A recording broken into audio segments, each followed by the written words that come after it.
to financial literacy. Have you ever wondered, where did my money go? Well, there are 5 basic steps to taking control of your finances.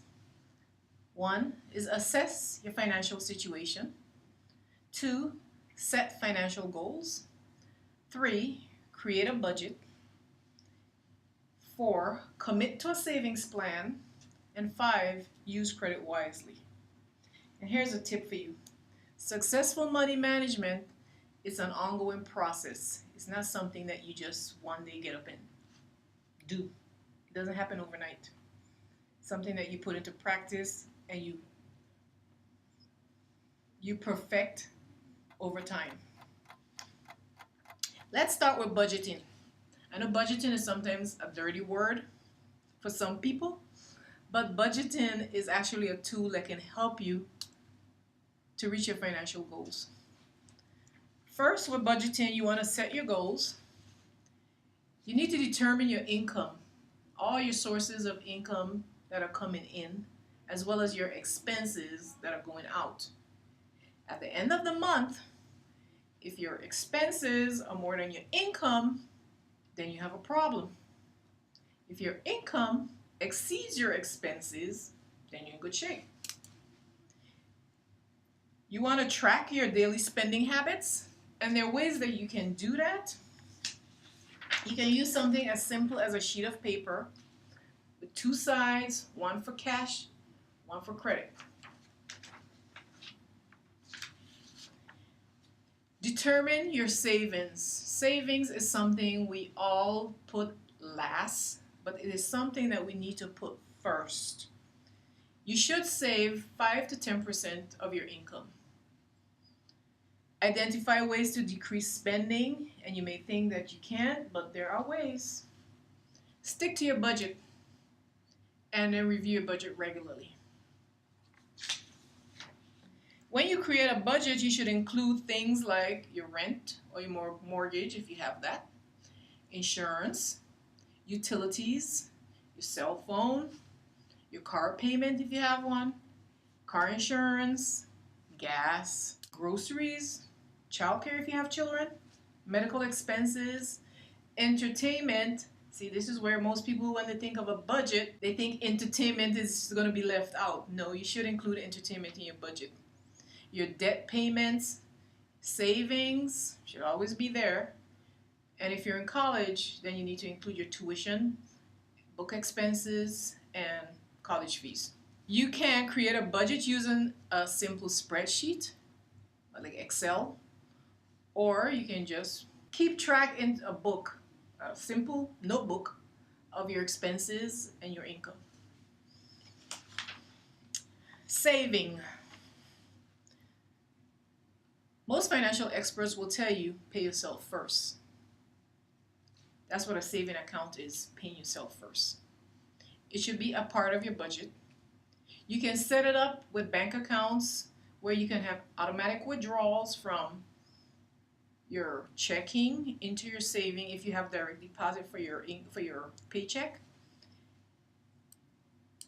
And you need to cut back on frivolous spending. Frivolous spending are things that you really don't think about, like Starbucks. If you go to Starbucks every day, every morning, and you buy a grand latte, what do you call it? Macchiato. You say, oh, I just need to have this. And then you buy it every day. That's $4. $4 times 5 days a week. That's $20. Right there, every week you're spending $20. For a month, that's $80. You do that for a year, let's see here. $20. $20 a week times 52 weeks, that's over $1,000 that you're spending just on coffee. Why are you giving that money to Starbucks instead of giving it to yourself? Tips for savings. One, you want to carry cash. I know it's not the thing to do these days. Everybody have debit and they just want to swipe the little card. If you have cash and you discipline yourself to just use that cash, then you can cut back on your frivolous spending. When you run appliances, you want to run them between 9 p.m. and 9 a.m. Those are the times when your rates are lowest. Use energy efficient light bulbs. I know you see the commercials with Steve Nash when he popped the man with a ball in his head. He's laughing. When he popped the man with a ball in his head and he have the light bulb go on, you want to use those. Buy used textbooks. Use a list when you go grocery shopping. And set aside all your loose change. Believe it or not, those add up. You know, Bank of America have that added up program where every time you use your debit card, the difference between what you spend and the next dollar amount, they can have it directly put into your savings account. It works. Trust me. I've done it. I'm up to about $300 now doing that. More tips for saving. One, pack a lunch instead of buying a lunch. If you go to Cafe West, maybe I shouldn't say Cafe West. Okay, if you go out and buy lunch every day, you could spend anywhere from $7 to $10 for lunch. If you do that 5 days a week, you notice I'm not including weekends here. I'm just including Monday through Friday. You're spending $40 to $50 a week. If you bring your lunch, you pack your lunch, you could spend as little as $15 per week. Okay? You want to buy generic, and I know some people shy away from generic stuff, but some generic brands are just as good as the name brand. Do you want to pay for the name, or do you want to pay for the product? Watch for free events. Visit Craigslist so you can buy used items that are in good condition. And most of all, if you have bills, make sure you pay your bills on time so you can avoid finance charges. Okay. You want to track where your money is going. Let's go back and use, since Starbucks is on campus, let's use a Starbucks example. If you buy a Starbucks every day, $4. A bag of chips, you go to the vending machine, $1. You go to the vending machine, you get a soda, $1.25. And then you go downstairs and you buy lunch. You're going to pay average $8.75 for your lunch. You add that up, that's $15 for the day. $15 for the day times 5 days. If you do this every day, more or less, you're looking at $75 a week. Again, in a month's time, that's almost $800. And you don't think of it like that. You just say, oh, it's only this, oh, it's only that. But no. Don't be fooled by sales ads. They are just that, an advertisement to get you to spend your money. If you don't need it, don't buy it. One of the things that we have a problem with as consumers is identifying our needs versus our wants. We mix them up. And sometimes we want so much that we make them our needs. Okay? Use coupons when you can. Minimize driving. With the price of gas these days, you want to drive as little as possible. If you have credit cards, one, you want to read your credit card agreement. I know it's a lot of little writing, but you have to remember, in that fine print is where all the rules and regulations are concerning your card. You want to use credit wisely. What does that mean? You want to use credit when you have to use credit.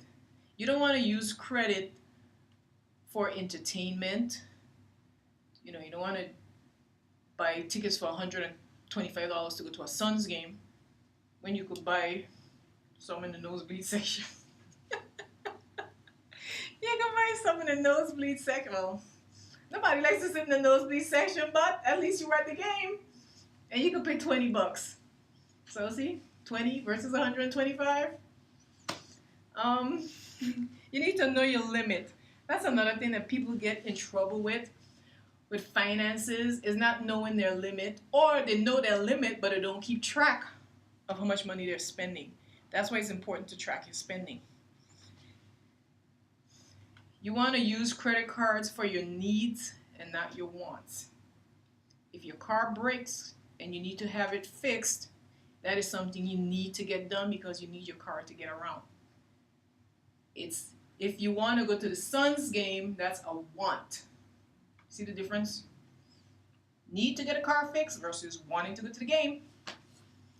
Pay off balances. If you can pay off your balances every month, then you're in good. Your credit standing will never have a problem. You want to make more than the minimum payment. Say, let's go back to the car. If your car repairs cost $600 and you had to charge it on your credit card because you didn't have $600 available to you right away, if your monthly payments are $50 and that's all you pay, you're never going to get a balance. It'll take you years to pay off the $600. If you could pay $100, then it may take you about what, 7-8 months. See the difference? 36 months versus 7 or 8 months. You don't want to make minimum payments, and you do want to pay on time, because if you don't pay on time, then not only do you have your interest that you already accrued, you'll have additional penalties and fees. Debt. If you have debt, and as a college student, I advise you not to have credit cards because it will create debt. But if you have debt, you already have it, and you want to get rid of it, here are some steps to do that. One, you need to curb your spending. Every time you think about buying something, you need to say, do I really need this? Or is it something I just want? If it comes that you just want it, you don't need to buy it. You need to identify your wants and your needs and stop mixing your wants up with your needs. I know a lot of people do that. They figure they need to get their hair done. They need to get their nails done. No, those are wants. The need to buy an iPad. The need to have an iPhone. No, those are wants. Okay? Track your spending.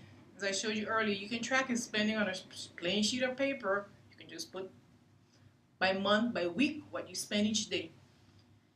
Pay off your smallest debt first. If you have several debts or credit card balances, you want to tackle the smallest one and pay it off, and then you can apply that money that you paid off your first one to the next one, and it's called a snowball effect.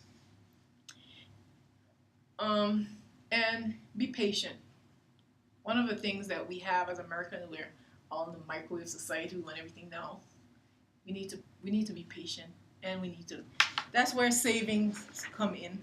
Okay, as a student, it may be necessary for you to take a student loan at some point in your college career.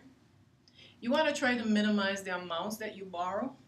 You should only borrow based on what you need. You shouldn't borrow money, you shouldn't take out student loans to buy things that you want. You should only be taking out student loans to pay for the things you need, like your tuition, your books, your fees. Remember that student loans are future debt.